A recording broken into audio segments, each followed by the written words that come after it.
It's the weekend and you have financial questions that need answering. That can only mean one thing. It's time for Jill on Money, the show that takes the mystery out of your finances. Here's your host, Jill Schlesinger.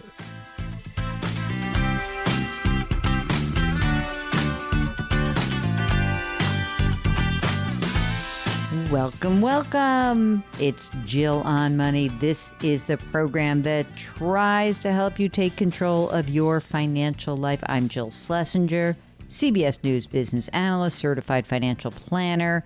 And this is the program where we, meaning me and my executive producer, Mark Talercio, where we try to make money a little more entertaining, not so scary or boring. And the way we do that is we ask you to send us your questions. You can email us, askjill@jillonmoney.com, or if you are on our website, you can just hit the contact button. That website address is jillonmoney.com. Now, this first hour, we're going to do something a little different here on the program. We are actually on the line with one of you for the entire first four segments of the program. And the reason is that this is such a fascinating person who has a real financial issue. Now, you're going to hear this and you're going to immediately feel judgmental. And what I want you to know is that I understand, and you're going to hear me say this throughout the call, that it's very weird to hear someone who makes more than $300,000 as a couple, he's representing him and his wife, be in financial trouble. But financial trouble, that's where they are. And so I want you to be a little more empathetic before you judge this, all right? So we are going to talk to Alan from New York City. And we are also reminding everyone that if you feel like you're in a bit of financial trouble, you may, or maybe not even trouble, but maybe you've got questions, you may want to check out our sponsor, Facet Wealth. Facet Wealth provides financial planning to pretty much anyone. They do it for a flat fee without conflicts. You get advice from a dedicated certified financial planner, and they really are focused on you and your goals. So this is goal-based financial planning. You should check it out at facetwealth.com. So let's get started. This is our conversation with Alan from New York. We all have a lot of problems. You know, some people have problems with various aspects of their lives, but hey, let's see what we can do for you today. So first of all, tell us about yourself. Okay. Well, I'm married. I have a wife. We have 3 children and we live in the New York area. Both my wife and I have had the same jobs for a long time, so very steady career and employment and so forth. And the crux of why I wanted to talk to you is basically we're in this cycle of racking up a lot of debt, credit card debt, and then paying it off through refinancing the mortgage or taking out other kinds of loans but then we get back to zero and sort of a year or two later, we're back with a lot of debt. So we understand that basically the math is not working in terms of we're spending more than we earn, but we can't seem to crack that nut. So let's talk a little bit about how old are you? 49. And she is also that age-ish? Yes, a couple years younger, but yes. Okay. And how old are the kids? The kids are 16, 14, and 11. Oh my God, they're real people. Do you think you have financial problems? You've got 2 teenagers, and you're about to have 3 teenagers. I know, and one of my big worries is we're passing on to them some of the sort of bad approaches we have to money just through osmosis. So I don't know if that's something you can help with too. But so together, how much do you guys earn? About $320,000. I just want to point something out that a lot of people listening all across the country are rolling their eyes right now, but don't. Because I know that you hear that's a big number, but when you live in an expensive area like the New York metropolitan area, or it's Washington, D.C., or it's Boston, or it's the Bay Area, it's weird how quickly $320,000, which sounds like a ton of money, can get dwindled down. So I'm just going to put that out there because I know I don't want to hear from you guys after. No judgy, okay? I mean, it sounds like a ton of money to me also. And I think we both earn more than we thought we ever would when we started our working careers. And when I look at that number, I'm shocked that it that our life is so expensive and we don't have an extravagant life. We live in a small apartment with 5 people. I get that. I get what you're saying about the big number, but we're still struggling. Yeah, I get it. Let's walk through this. Do you guys make contributions to your retirement accounts? We both do. I think I contribute 14% and my wife is similar, maybe a little lower. How much money is in each of your retirement accounts? Do you know? I do. I think combined it's about 900,000. Wow, that's amazing. It's the one thing we've done right. But I have to say I have broken your rules and taken money out of it to cover expenses at times. So in the form of a loan. Yes. Okay. Is there an outstanding loan on either of those retirement accounts? We took out a loan about 3 years ago on one of them, and I have like 13,000 left to complete paying that loan off. Not bad. Okay, let's talk about the apartment. How much is it worth? I don't know exactly, but I would say between 1.2 and 1.3 million. What's the outstanding mortgage? 790,000. So, but there's still 400 grand in equity. I already know what your problem is. Let me just take the jump. Private school? Yes. That's it. Right. Right. We have our kids in a religious private school, and that's basically as much as our mortgage. It's nearly as much as our mortgage payment. Wait a minute.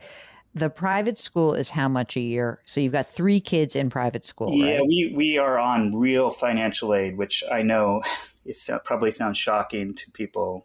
We pay about, between 35 and 40,000 a year for all 3 kids, which is that's not bad. Yeah, which is like the equivalent of 1 tuition, basically. So Right. Yeah, please. Half a tuition these days. Yeah. And how is it that you got that? Is that simply by saying to them, look, this is our financial condition and that qualifies you? Yes, there's a financial aid process similar to college where you reveal your income and your assets and your expenses, and then they come back with a number. And we've been doing it long enough now that I feel comfortable we're in a consistent pattern of spending for school. At the beginning, it would change year to year, and there'd be $5,000 difference or something that was really significant. And now we've been kind of paying the same amount for several years in a row, and I feel comfortable projecting forward that we'll be at that level. How much is the credit card debt right now? It's about 110,000. Your mortgage and your maintenance, what's the cost monthly? It's about $6,600. Do you think you could rent something for that you would live in?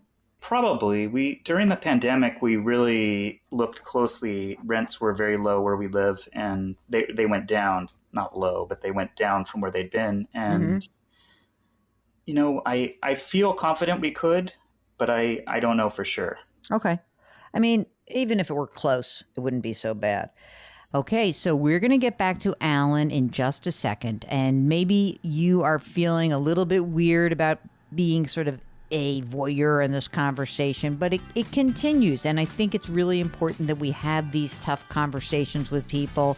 He's a nice guy. So again, I want you to be open-minded about how we approach this and try to help him, and you help him just by being there. That's what we try to do as well. All right, Jill on Money. We'll be right back.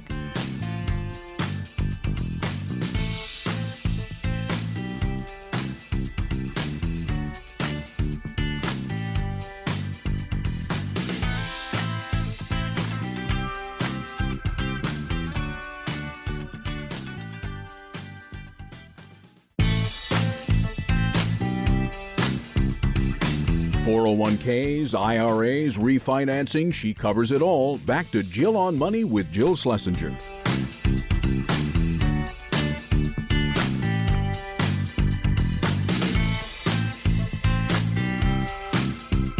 You're back. It's Jill on Money, and we are here to try to help you reach your financial goals.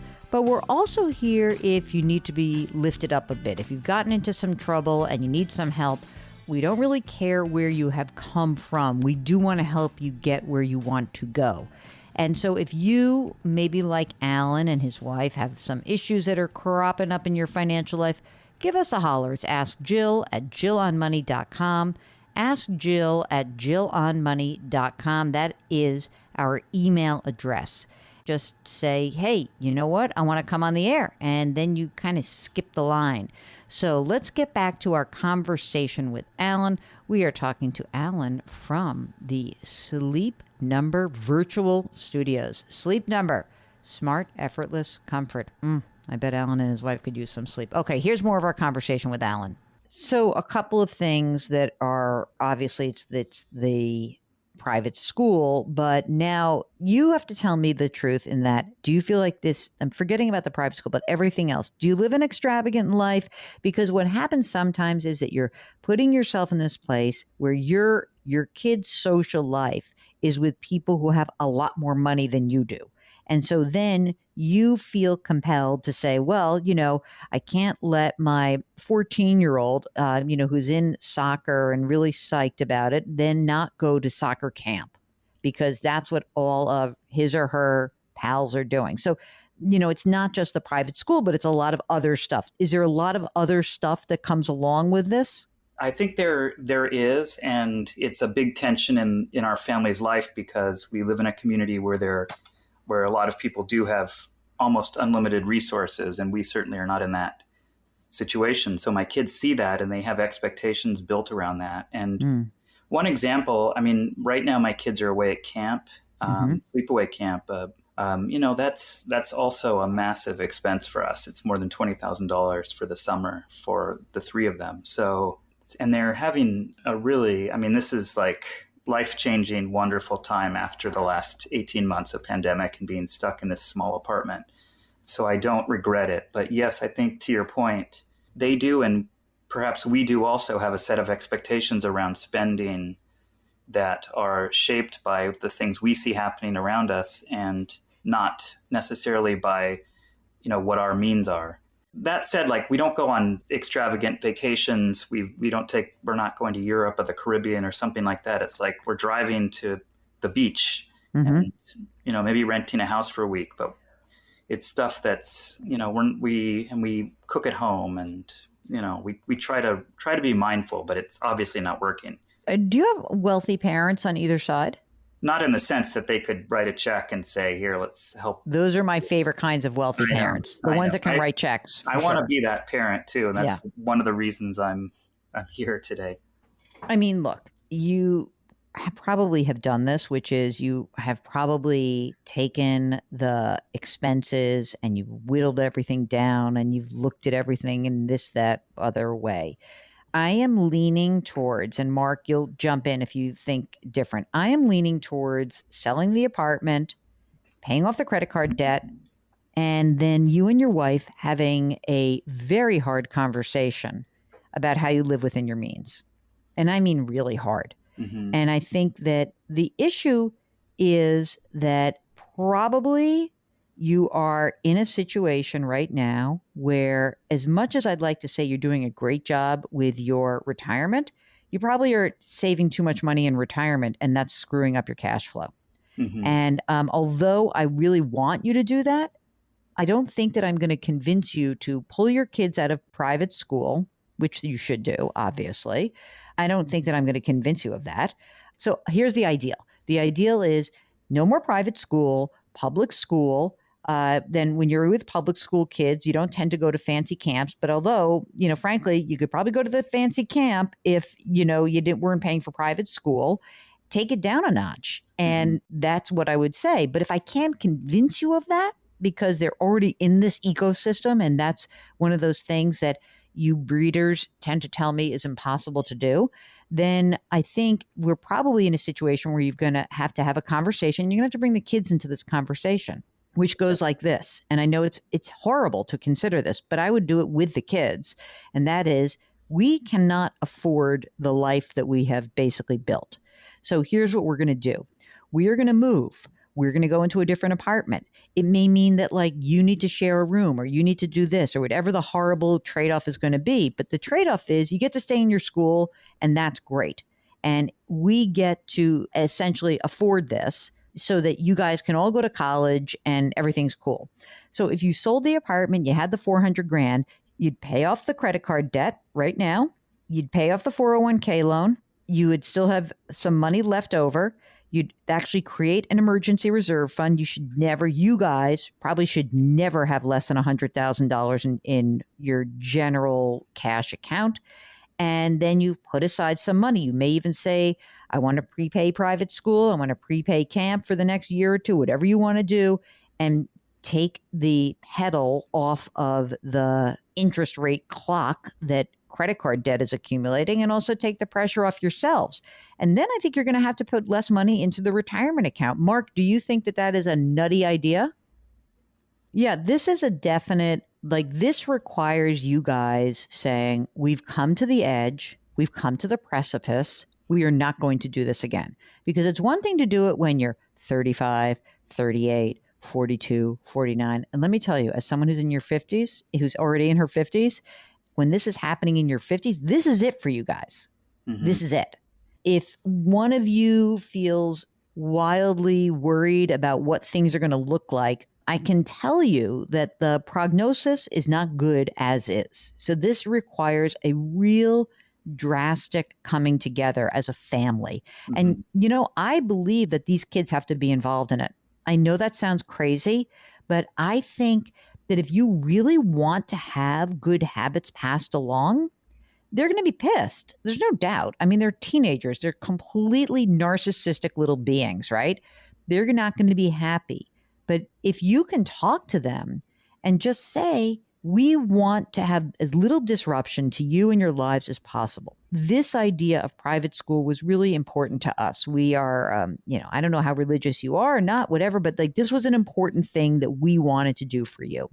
And what we didn't realize is that although we make a lot of money, that by doing this, there would be some other things that come along with it. And if you guys want to stay in this school, and if you guys really are happy about where these things are, we're going to have to make a different choice about our dwelling. And we're going to have to change some of the ways that we are conducting our lives as a family. And we're in it together. Because guess what, kids? If mom and dad are 60 years old, or let's just say it's 5 years from now, and one of you would lose your job, what would happen if one of you guys lost your job? Yeah, catastrophic. Exactly. And then there's no safety net. I think that this is financial triage more than anything else, but it involves emotional triage as well. I would be remiss in hearing this story if I didn't, sort of give you what I think the best case is, and then what we think we can do to help you get to the next place. Mm-hmm. And again, for those of you listening, I know this sounds like a wacko story. This feels like a very New York story, but I actually wrote a lot about people like you in my book, because you are a very familiar person to me in terms of the kind of people that I used to work with as a financial planner, and the kind of people that I actually run into a lot in my own life. It's people who make a lot of money. We used to call people like you, Alan, this is so terrible, but in the financial services industry, we would call you the nearly affluent, mm-hmm. meaning that you're close, but you're not there. Okay, when we return, we're going to get back to Alan. If you have a financial question, hop onto the website, jillonmoney.com, hit the contact button. And while you're there, sign up for our free weekly newsletter. It's free every week. We'll be right back.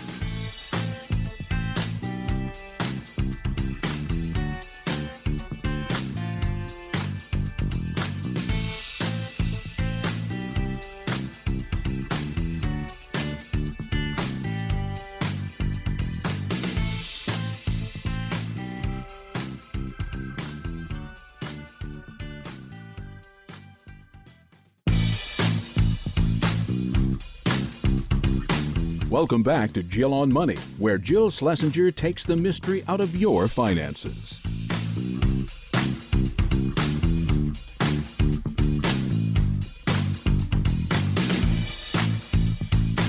You're back. It's Jill on Money, and we are trying to take the mystery out of your financial life. And we do that by having you send us your questions. Ask Jill at jillonmoney.com. Or if you're on our website, all you need to do is click the contact button.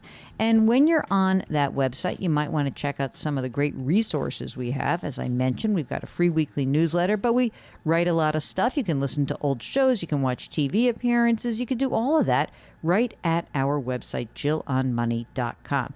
Now, if you've got a question and you really need some hand-holding, you're going to hear in this conversation, you continue to hear with Alan, that there's a lot that I hear in his voice, and that's why I encourage you to join us in the Sleep Number virtual studios. So just ask your question and then say, hey, I want to come on the air live with you. And Mark does the rest. So again, I hope that you don't have real issues or problems, but if you do, we are here to help you out. So the website, or of course our email, askjill@jillonmoney.com. Let's get back to Alan. And because of some of the choices that you've made, which by the way, might be really good. Maybe your kids are going to be so fantastic in private school, but really, if I could wind the clock back, you'd be living in Queens in a beautiful apartment and your kids would be in public school and they wouldn't be running with a crowd of people who go to fancy places and do different things. And it wouldn't cause them consternation. And, that would be kind of what they do. But there's only so much you can do today, given where you are. Mm-hmm. And you think using the equity from our home to get rid of this debt is really the solution to not to take out a loan, a home equity loan, or to refinance the mortgage to make it bigger. Here's the thing. The various issues that exist, whatever they are, kind of the emotional stuff, the solution almost requires the same thing. I just think that the right now, I really don't think a home equity line of credit is a great idea right now because interest rates are rising. So your 790 is at what interest rate? 3.8 approximately. The problem is you could grab the 100,000, right? Maybe. But I think you could in a jumbo universe and pay off the credit card debt. I just don't have a real sense that you're not going to get there again. I think what supports your argument is that I've refinanced twice and we've had the same, we've been back in the same place, and both refinances were to pay off credit card debt. Yeah. And maybe that was there wasn't enough pressure on you to really make the change. I almost feel like it has to be a little bit more dramatic. And, look, your mortgage and maintenance, if you increase this note, is probably going to $7,000 a month. Can you find what do you live in, a 2-bedroom? It's 3 bedrooms. The other piece that I haven't told you about is that we're going to have a big assessment in about 4 years for. Oh my God, get out of this building. Okay. It's going to be get out of this building. $40,000. Yeah, forget it. You got to get out. And I would be looking around and if you, and maybe you expand the perimeter of where you would look to give you a little bit more flexibility. Maybe you would expand, kind of your thought process on what is a reasonable amount for dwelling. But my God, even if you could just go to, 5,500, that would be great. Yeah. And then I think you really have to look at these expenses for real. Drill down. Are you guys like Mint or Clarity Money or spreadsheet type people? Not at all. You're going to have to. Okay. That's going to be the thing you guys do together. You and your wife are going to do this together. And when you see the numbers, you're going to say oh my God, how did this all happen? Because life happens. We made a list of our priorities. The top priority was to keep kids in the school, to keep kids in the camp. Those were the 1 and 2. Number 3 was affordable and comfortable living situation. That does not mean stay in this place we're living at all costs. So I think she's definitely open to this idea. And we both don't want to live with the stress of constantly going into debt. So no, it's not good for your health. It's not good for your relationship. It's not good for your family. Yeah. And, your kids are in a place, I'm sure, where it's very competitive for college. And obviously that's absolutely should not be on your radar at all. But I also want to say one thing about having this conversation with your kids.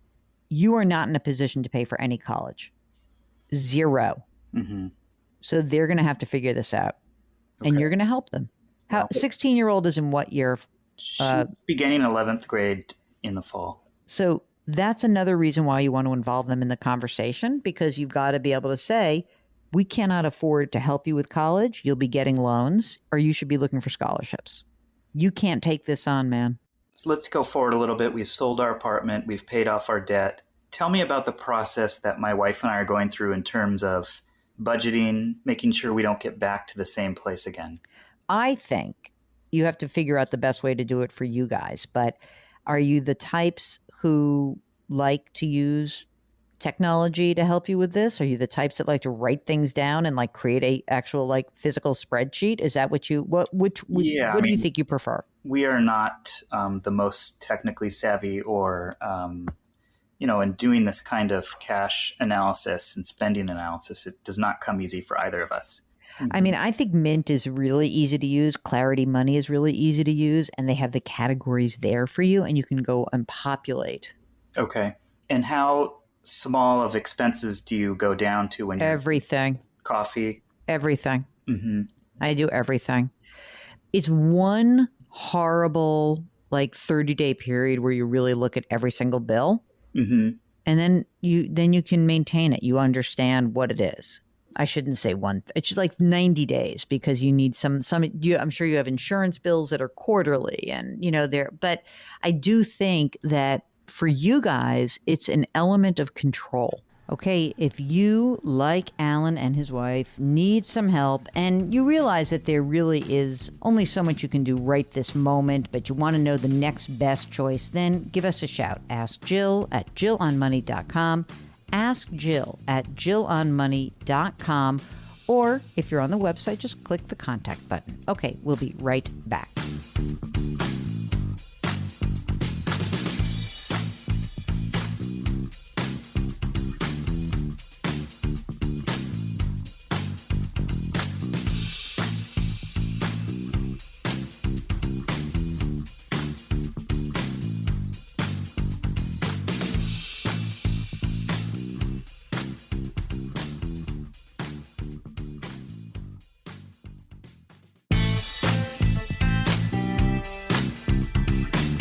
If you've missed any part of the show or want to check out a past show, go to jillonmoney.com for more great personal finance content.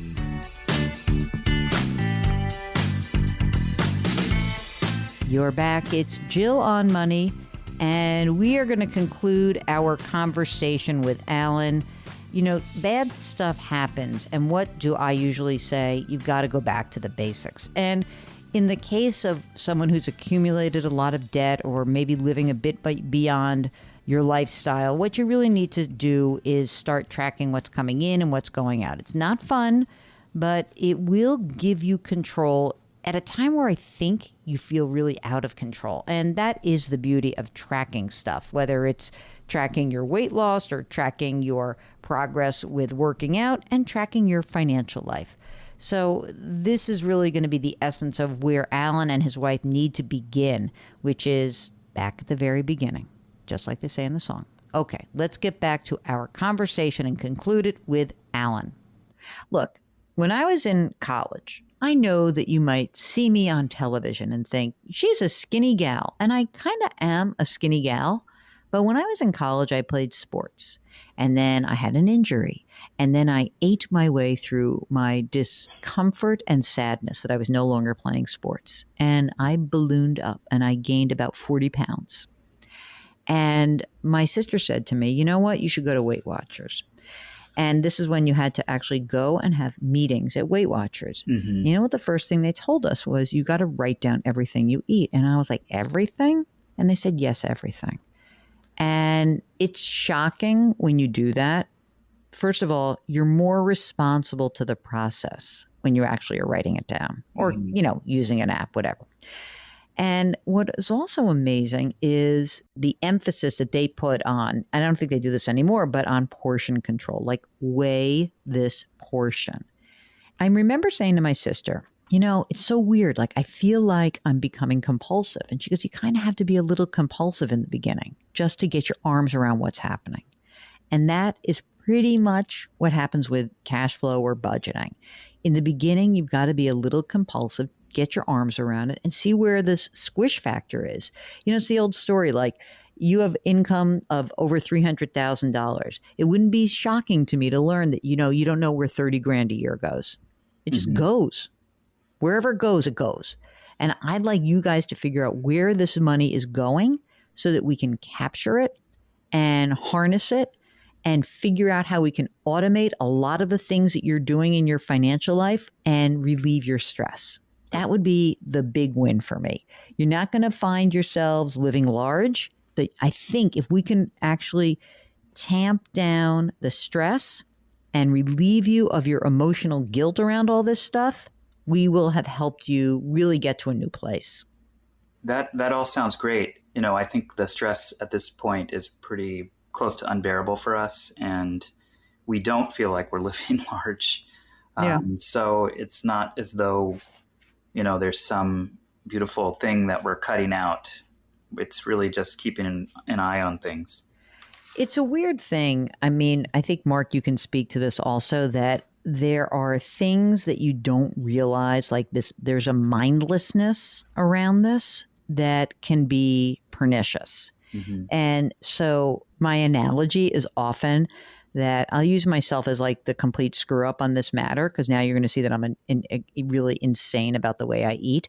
But if I sit at a bar and I'm waiting for Mark to show up, and that bar, I order my bourbon, and the bartender puts a pile of cashews in front of me, I promise you that bowl will have to be refilled by the time Mark gets there. And this is what I call mindless eating. Mm-hmm. I don't do it with spending. I definitely understand the mindset that because you're not tracking it, you're not responsible to yourself. So I think if we get you a little bit more responsible to yourselves, we try to set up a system and a structure so that you're not spending more than you earn, that we set you up to try to actually succeed in this. I think that the mindfulness part of it and how you spend and where the money is going, it will give you more control. It will. I know it will. Okay. I'm certain my wife and I are both committed to trying that and to following through with that. It's going to be a little bit of a challenge to bring our kids into it also, I think. But I appreciate that you're telling us we should, because it's always been a little bit foggy for us about how much we should let them know that we're under stress and how much we should shield them from what the realities of the financial situation are. The key is, how can you be honest with your kids without like freaking them out that there's something really bad happening? And there really is. I mean, despite the fact that you do feel stress, like you do have 900 grand in a 401k. Like, I don't want to go nuts here. Like, if I had to like pull all your money out, and like, you're not destitute, you're not going to be destitute. You've got to remember that you make a bunch of money. There are things we can change to actually improve your financial lives. But I don't think that you say to your kids, like, this stresses out mommy and daddy. Mm-hmm. It's more like, look, we're going to have to make a move. And we're going to make a move because we want to put all of you guys in a better situation around, how we approach college. And, if we stay in this place, I know we can't help you with college. If we leave this place, we're going to pay off some of the stuff that's accumulated. You don't have to even say debt. You can just say we're going to clean up our financial lives a little bit and be more responsible. Mm-hmm. And that's it. Okay, if you need some financial hand-holding, just like Alan and his wife, please don't hesitate. We are here to help you out. We're a community here at Jill on Money. Send us your questions. Ask Jill at JillOnMoney.com. Ask Jill at JillOnMoney.com. We'll be right back.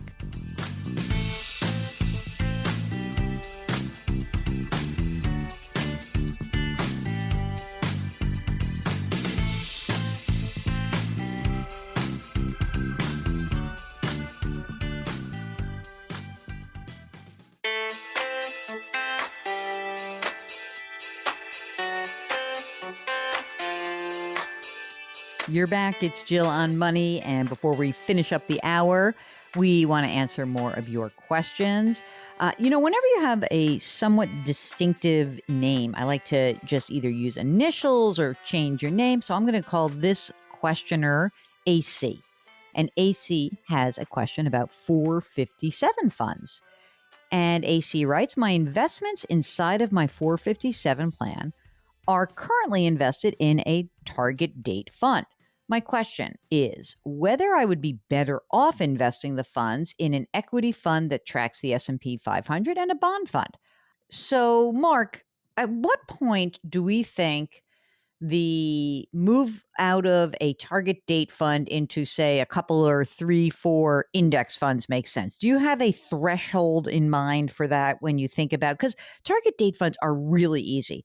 I will warn you guys that sometimes some of them can be very risky, maybe riskier than you think, depending on the year you're targeting.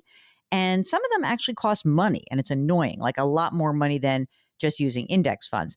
But is there a level at which, Mark, you think that people should be considering using the index fund alternative to the target date fund? Yeah, Mark says 50 grand. I think that's a pretty good threshold.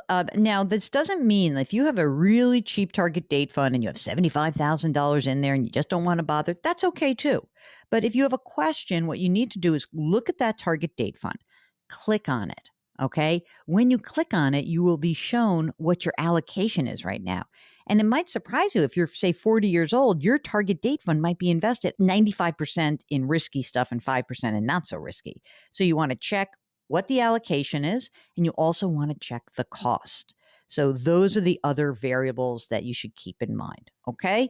So let us know if you have follow-ups, AC. We are happy to answer them. If you have a financial question, you got a target date fund, you want us to play with that with you, give us a shout. Ask Jill at jillonmoney.com. Or if you're on the website, jillonmoney.com, maybe you're signing up for that beautiful newsletter that Mark puts together every single Friday. Just click the contact button and it will be so. Mark will make magic happen. You want to come on the air with us? Don't forget, let us know. Join us here in the Sleep Number Virtual Studios. Okay, we'll be right back.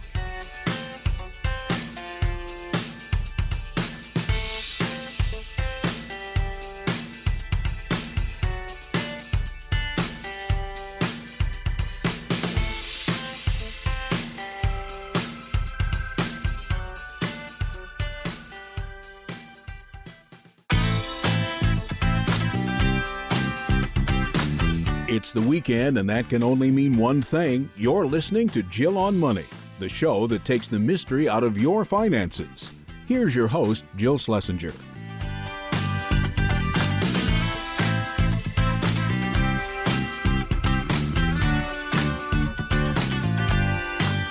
You're back. It's hour number 2 of Jill on Money. And if you are just joining us this hour and you missed the first hour, I really encourage you to head over to our website at the end of the weekend and check out the first hour, because we spent the bulk of it with one of our listeners, Alan from New York.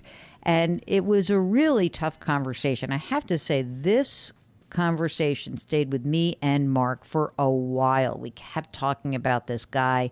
We worry about him. We wonder whether he's going to heed our advice. And, you guys put us in a very interesting position. I sort of feel like sometimes Mark and I are the emergency room doctors, where we get to touch you and get really intimate with you for this very condensed period of time. And then we move on. And that's what we have to do. That's what we're supposed to do. But, if you want more of an ongoing relationship with somebody who can really help hold your hand with your financial stuff, you may want to check out our sponsor, Facet Wealth. Facet Wealth does financial planning, but they do it in a way that I think is the right way. They do goal-based financial planning, and you get your planning from a dedicated, certified financial planner, not just some random person in a call center. Certified financial planners are fiduciaries. That means they've got to put you first. Doesn't mean that they're all great and they're perfect for you. It just means that they are held to a standard of care that is different than sort of your run-of-the-mill financial advisor at a big wirehouse brokerage firm. So go check out Facet Wealth. You can go to their website, facetwealth.com, and you will be delighted to find out that there are no wealth or account minimums. That's something that's real different than many folks in the industry. Facet Wealth meets you where you are. So you want to check them out. Again, it's facetwealth.com. Now, back to us. If you've got a financial question, we'd love to hear from you. Our email address is askjill@jillonmoney.com. If you're on the website, maybe because you are subscribing to both of our podcasts. One is called Jill on Money, one is called I on Money. And you can get it on Apple or wherever else you get podcasts. But if you want to just quickly link to it, just go to our website, jillonmoney.com. If while you're there, you got a financial question, we have this beautiful contact button. It's in the upper right corner. Click it and we will get your note. Don't forget to tell us if you would like to come on the air. That is what Tom did. Tom is on the line from South Carolina, and he wants to know about, wait for it. Yeah, I know. You know what it is. Retirement. Okay. Hey, Tom, how can we help you out? I'm 63 this month, actually, and I'm planning on retiring at the end of this year, and I'll have about a year and a half before moving on to Medicare. And I just wanted to kind of go over the high-level numbers with you and see if you felt like we were in good enough shape to kind of take that plunge. Okay, sure. So give us the breakdown of what's going on. So you're still working right now, Yep. and how much do you earn, Tom? 170. And are you using a retirement account? Yep, we are fully loading up our 401k this year. Okay, so you're doing the 19.5 plus the catch up of 6,500, right? Absolutely. Great. We indicates a partner. Tell me about partner. My wife of 42 years, so she is not working any longer. She is a registered nurse, but she retired a few years ago. Is she entitled to any pension? No, she doesn't have a pension. Most of the retirement funds are actually in with me. She has Roth dollars and an inherited IRA. Okay. On that 170, obviously less than 26, what do you think you really need to live on when it comes to your retirement? I've kind of looked at this pretty closely. I think we need probably 110. And then I do expect that it kind of in these early years, we'll probably lean on that a little bit more for some additional dollars for things like travel, pay myself up front for what I think is going to be less activity later. Okay, got it. And will you be entitled to any pension when you retire? I have a pension of about $8,000 a year. And I got so excited. Do you know why? Because I said 8,000 a month. I said to myself, as soon as you said 8,000 a year, I made that 8,000 a month, and I thought you're golden. All right, 8,000 a year is not exactly it. All right, tell me what your Social Security benefit will be at your full retirement age. At full retirement, I think mine is around 3,000, and Pat's is around 14. Okay, got it. Is there any other income besides what we'll talk about your portfolio in a second, but is there anything else coming in? Is there rental property or anything like that? No, we don't have any of that kind of passive income. Okay. What we have done is try to create a bridge fund to get us from the time that I retire to 70, which is when we expect to take Social Security. All right. And what are the age 70 Social Security numbers?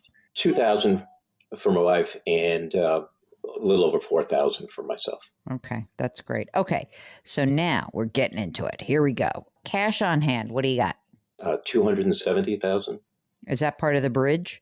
That is part of the bridge. Okay, got it.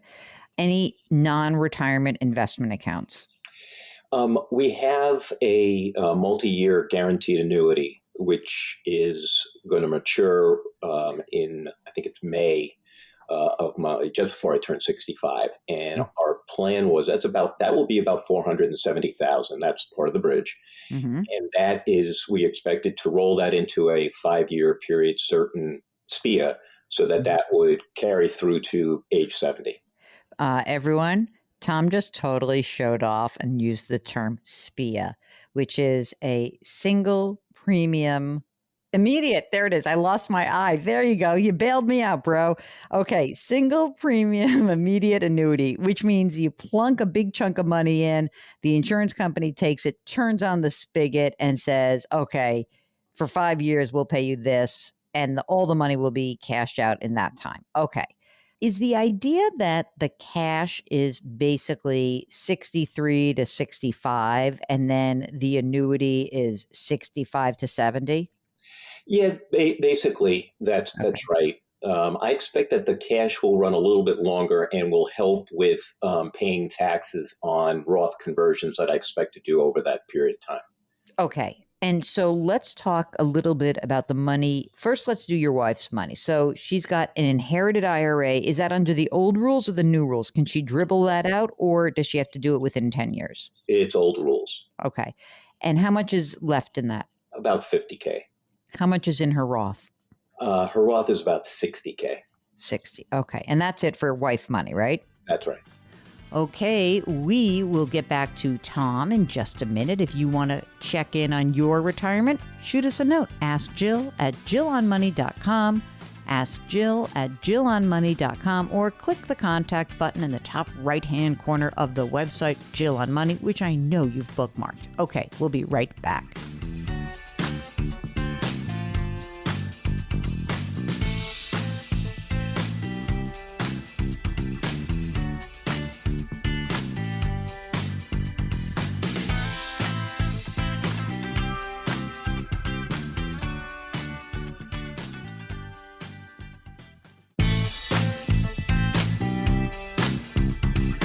.401ks, IRAs, refinancing, she covers it all. Back to Jill on Money with Jill Schlesinger.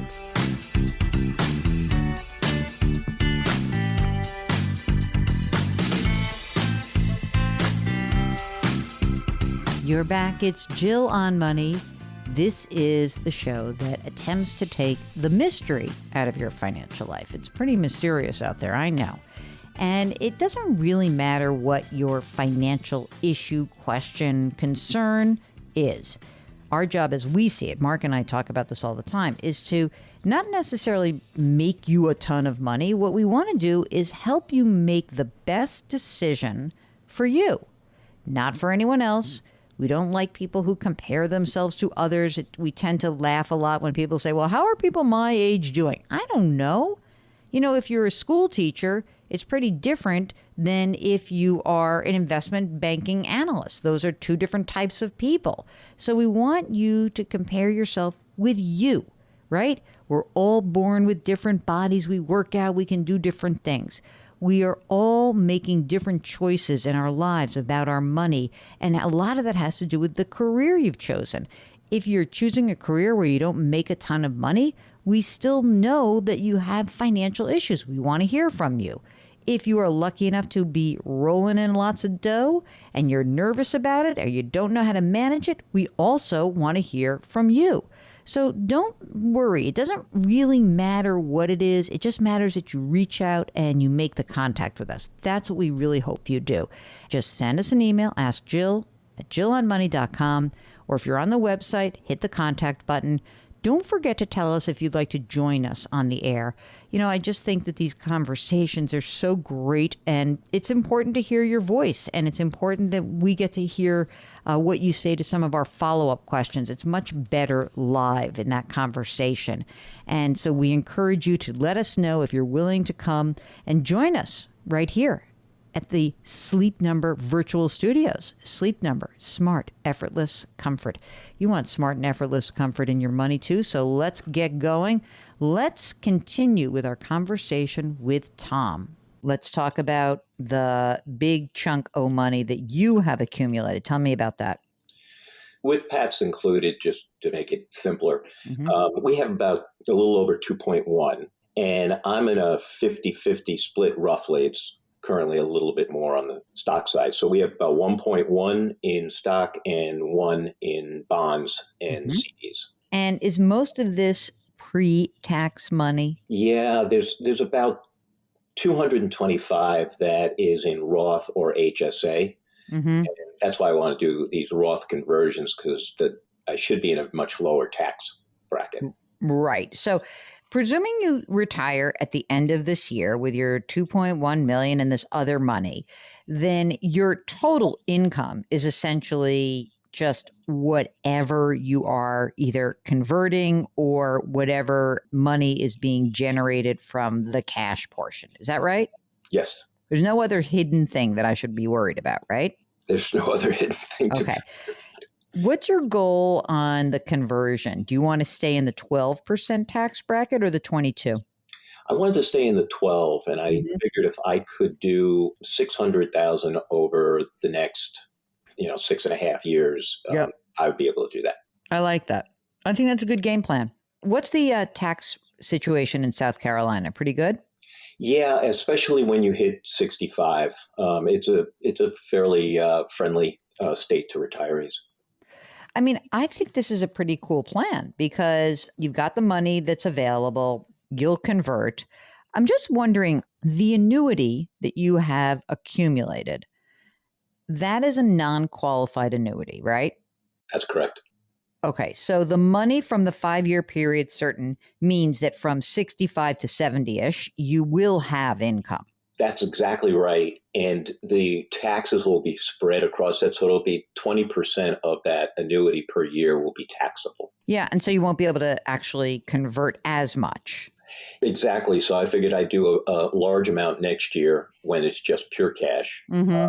And then tone that down a little bit. And that's why it takes more years to get to the 600,000. Yeah, and it's not like the worst thing in the world if not every single penny is actually converted. But I think this seems like a very good plan. I really do. For other people listening, I would never say use a chunk of money and pop it into an immediate annuity unless it was already coming from this annuity environment. Because essentially, I'd rather you have the control over that money and not have it tied up. But I see exactly what you're doing. So I think it works in your case. I really do. Are you going to be shopping around for this? I mean, there are a lot more annuity options these days. So I just want to make sure that you know that, especially for immediate annuities, that the competition has gotten better and costs have come down. So don't just necessarily say, I'm with Northwestern. I'm just going to go to Northwestern again. So, you want to shop that around a little bit. I think you're in really good shape. Mark, do you see any problem with this? Oh, yeah. Mark wants to know, how are you getting health insurance from 63 to 65? So Mark, yeah, a big reason for waiting until then is that's that 18-month period when I can get COBRA. At least that's kind of a known amount. And then if I could get into ACA credits, and I really don't know what that'll be like for that 18-month period, perhaps that's a little bit less expensive. But at a minimum, I know I'll have COBRA. How much is COBRA, do you know? Well, with the high deductible plan, it was about $850 a month. Yeah, that's easy. That's an easy deal. I mean, look, there's a way to finagle this because obviously there's a competing force. One is keep your income really low, and then you can actually qualify for Affordable Health Care Act subsidies. But on the other hand, you want to convert money from the traditional to the Roth. So I lean towards do the COBRA. That's not a huge amount of money. I was going to say, it's funny when you first said I need $110,000 a year, I said to myself, an extra $10,000 till Medicare. So I think that's perfect. And especially if you like your coverage, if you know your doctors are all covered, unless you want to go through the whole rigmarole of changing for 18 months, I think that's a good deal. Tell me about your house. How much is it worth? Worth about $430,000. Is there a mortgage left? No. I didn't think so. So are you claiming the standard deduction or are you itemizing? We're claiming standard. The other thing I'm wondering, just because I know you're in a high tax bracket, but I don't know, maybe I wouldn't even put any more money into my traditional retirement account. Maybe I would just keep beefing up my cash position. Yeah. I was thinking the same thing. This year is going to be a little bit higher than normal. We had some windfalls that occurred. So for this year, it makes some sense because it reduces. It's going to be in a much higher tax bracket. But if I was going forward, I agree with you. I would tend not to do that. Okay. So you're really more in the 24. I think that this year I may end up in 32. What's with your windfall? Tell me. Just some company changes that occurred that I was able to benefit from. So nice. It worked out pretty nicely for the last year. I love it. Hey, I didn't ask you. You got grown kids? Yes, I have two. I have a son and a daughter, both in their 30s, both launched, both doing well. And now I have a granddaughter, my second grandchild. My granddaughter is going to be coming in August. Fantastic. I think you are really thoughtful about it. I applaud you. I think that it works. And I don't see any real, big hole in this. I don't think you're missing anything because of the way you've spoken about this and the way you've been so thoughtful about it. I presume all of your estate documents are done. Am I right? You are right. I sort of would think that you're an engineer, but I'm not sure. What business are you in? Well, I've been in a couple of different industries, but I'm basically an IT person. Of course you are. Is there anything else we can help you with, sir? No, that's really it. And I very much appreciate both of you providing that insight for me. It makes me feel much, much better. Okay, if you have a question about the money that you have been accumulating or how much you need to accumulate or what you need to do differently or what you need to do the same or how to stop driving yourself crazy about money, I don't care what it is. I still want to hear from you. Ask Jill at jillonmoney.com. Ask Jill at jillonmoney.com. Whatever it is, we're here for you. Don't forget, we got your back. Okay, we'll be right back.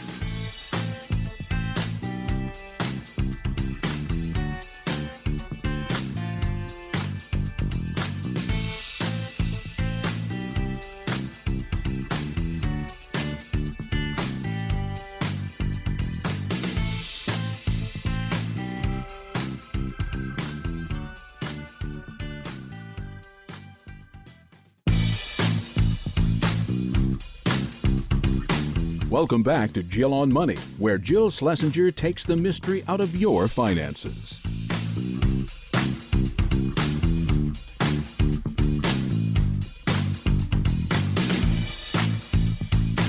You're back. It's Jill on Money, and we are here to take the mystery out of your financial life. We do that by answering your questions. Send us an email, askjill@jillonmoney.com. Let's go talk to Antonio in Georgia. I was hoping to get some of your guidance and insight on a couple of things. Firstly, just kind of, a general check-in if, what your perspective is with my wife and my situation, if you think we're on track, if there's anything we could be doing better. And I've got all the specs for you.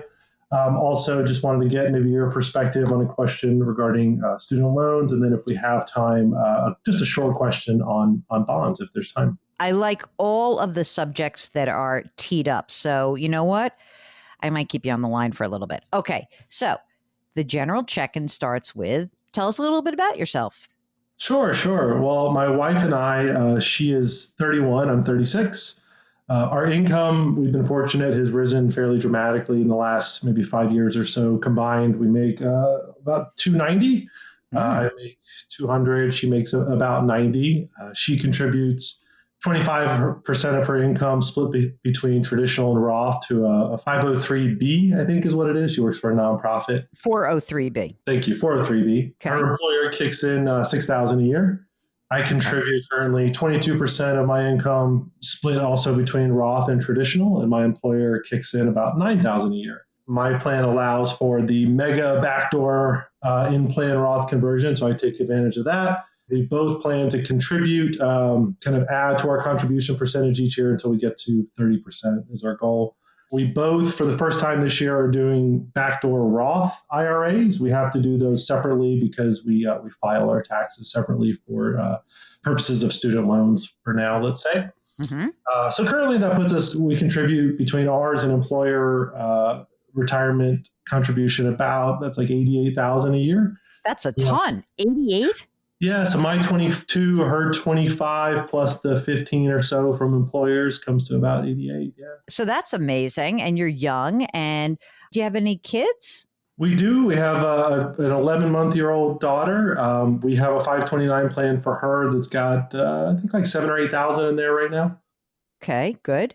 Are you making ongoing contributions to that 529 plan, or are you doing like lump sum as your ability to do so arises? A little bit of both. We do a lump sum whenever we get some extra cash. I get bonuses and things like that. But on an average, we contribute at least a couple $100 a month to it. Great. Okay. Right now, you're living in a rental or in a primary residence that you own? We own currently. And what do you think that house is worth? About $460, and we owe about $280 at 4.25%. 4.25%. You didn't want to refi? I think we're going to be moving the next year or so. So we've been here for about 4 years, and it just didn't make sense. Yeah. Okay. So 4.25 is high for right now. Why the move? Just because you need more space or because you're moving into a different location?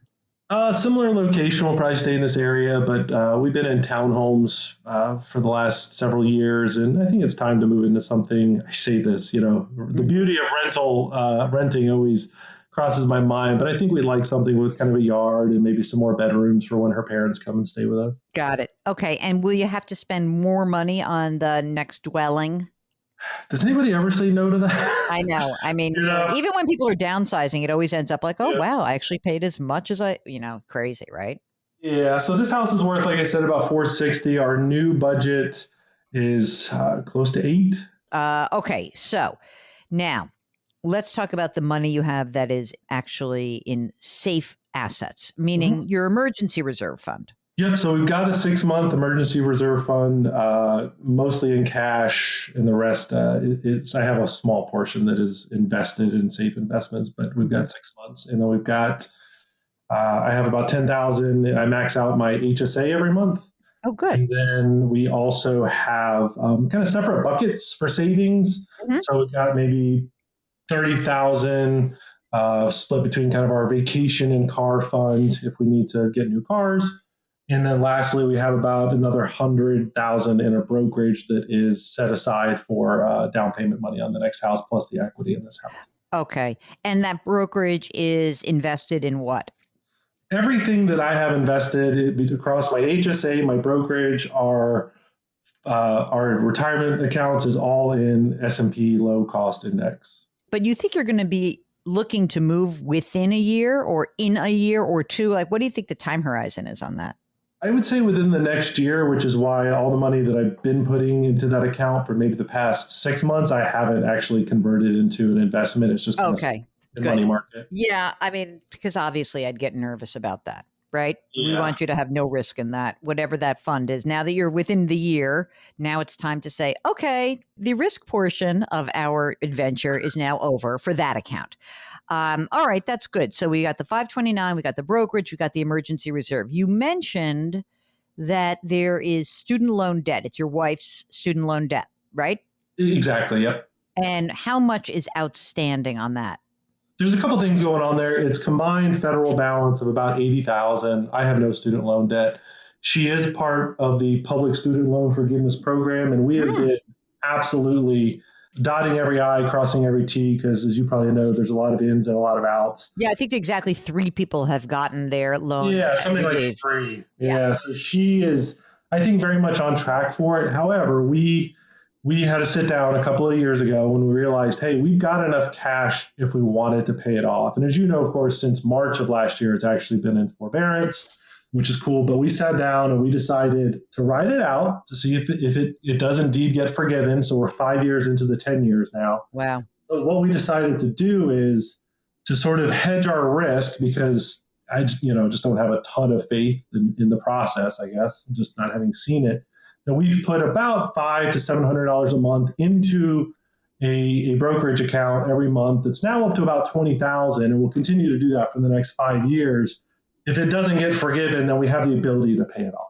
That's so funny. I love that. That's such a great hedge because it's sort of a win-win. Like worst case scenario, big deal. You're making your payments. You're trudging towards that period. But if it does not get forgiven in that period, then you're like, oh, I have the money. Okay, we'll get back to the show in just a minute. Go check out the website, JillOnMoney.com during the break. We'll be right back.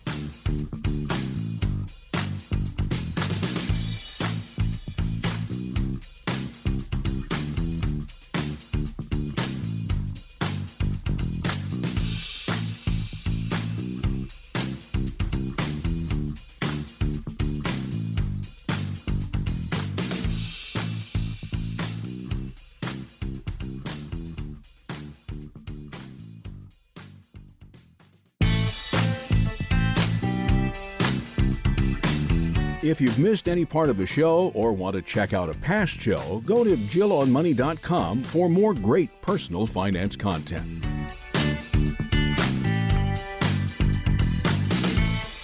You're back. It's Jill on Money. We want to continue our conversation with Antonio in Georgia.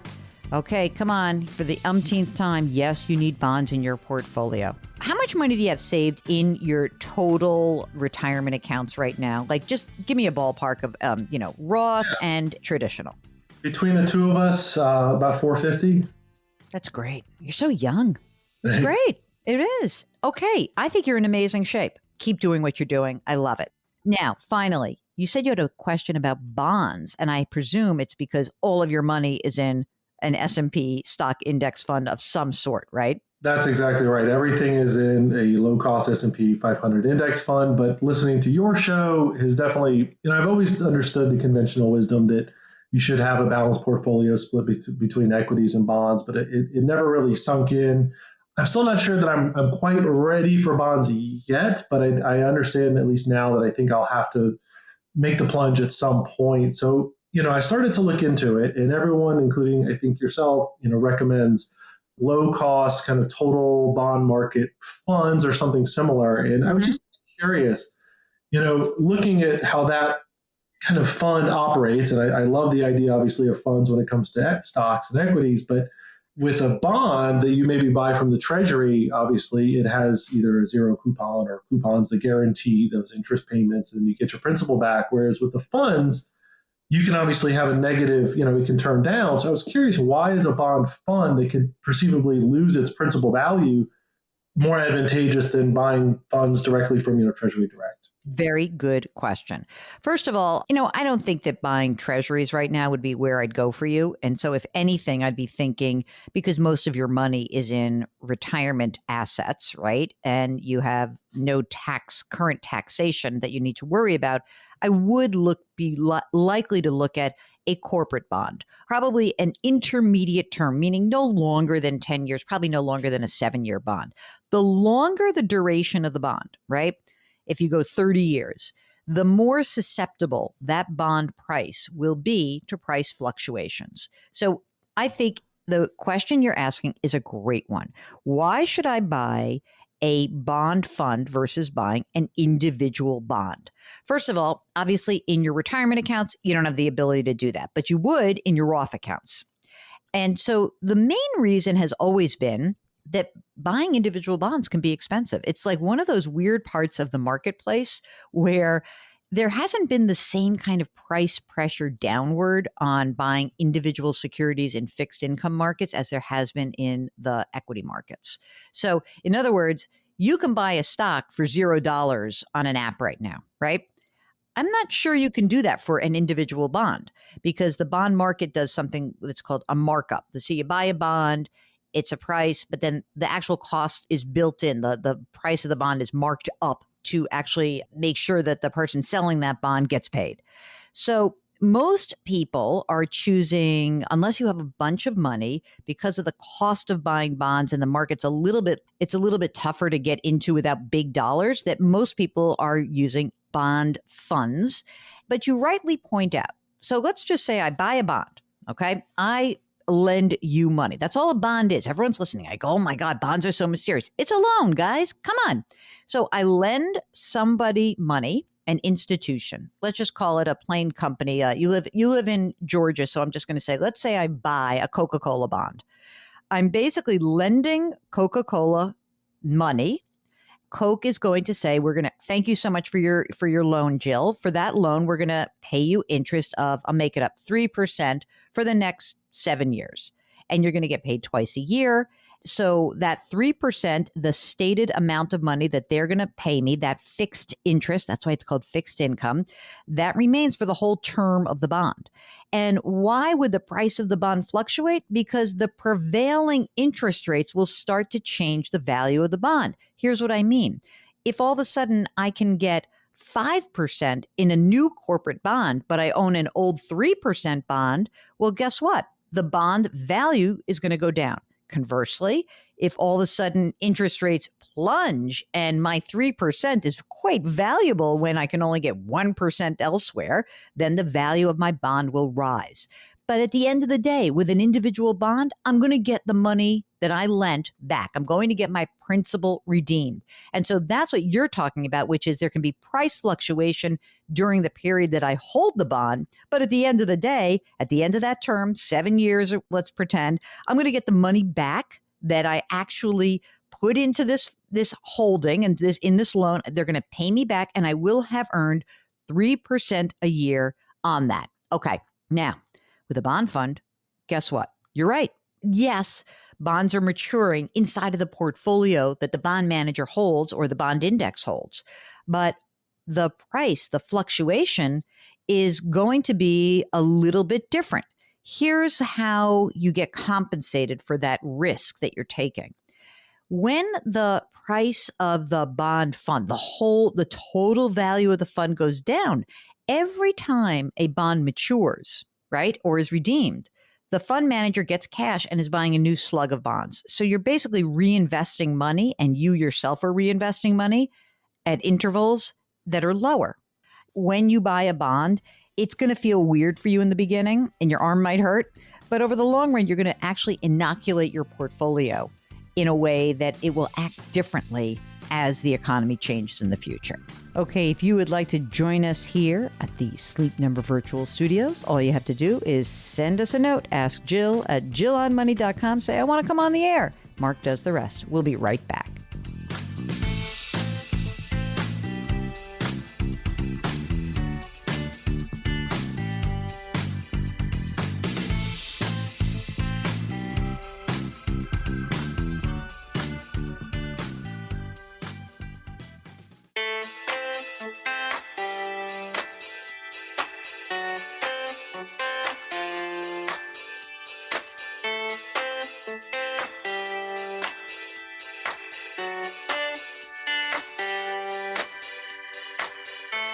You're back. It's Jill on Money. Yes, we have time for one last question. Ask us a question by sending us an email. Ask Jill at jillonmoney.com. Okay. Stephen writes, thoughts on retirement. I'm 43 and my wife is 37. By the way, Mark, when I was 43 or when I was 37, there's not one moment I thought about retirement. I'm just putting that out there. You know why you think about it? Because you're reliant on me. And you're stuck in my time horizon. I bet you do. I should be, you know what? You should take out a life insurance policy on me. That's what you should do. It's like Keyman life insurance. Okay. Steven's 43, wife is 37. They're in a state pension plan, 12 years until they can retire at the first level, which is about 2/3 of their salary. That's good. We have this dream of traveling and living in Europe, but on the cheap, small towns, little dining out for stretches of time. We have a 6-year-old daughter with a 529 plan. We both have pre and post-tax retirement accounts. Mark, is this too fanciful of a dream? We need more numbers, Mark says. I mean, it could work. And first of all, when you have two, the both of you, fanciful, I don't know if you mean that this is after your kid is done and onto college. So that seems, we're talking about 12 years from now. So you'll be 55. Do I think that that's a possibility? Sure. But what are we talking about? How much money have you saved? How much money is tied up in a house? How much money would you need to spend when you say traveling and living in Europe on the cheap? What does that mean? Help fill in the background for us a little bit. And if you were to do that, I think that then we might be able to help you out. It might not be fanciful. You know, if you've got pensions and healthcare, could work. It really could. But let us know, okay? Because we definitely need more information. Okay, that is it. That is the program. Enjoy the dog days of summer here in the end of August. And while you do that, put your hands metaphorically on someone's back. It will be very good for that person. It'll make you feel so good. Our music is composed by Joel Goodman. Mark Talercio is our executive producer. Always feel free to send us your questions anytime you want. Again, ask Jill at jillonmoney.com. Our website is jillonmoney.com. We are very grateful that you listen every single weekend. We'll talk to you next week.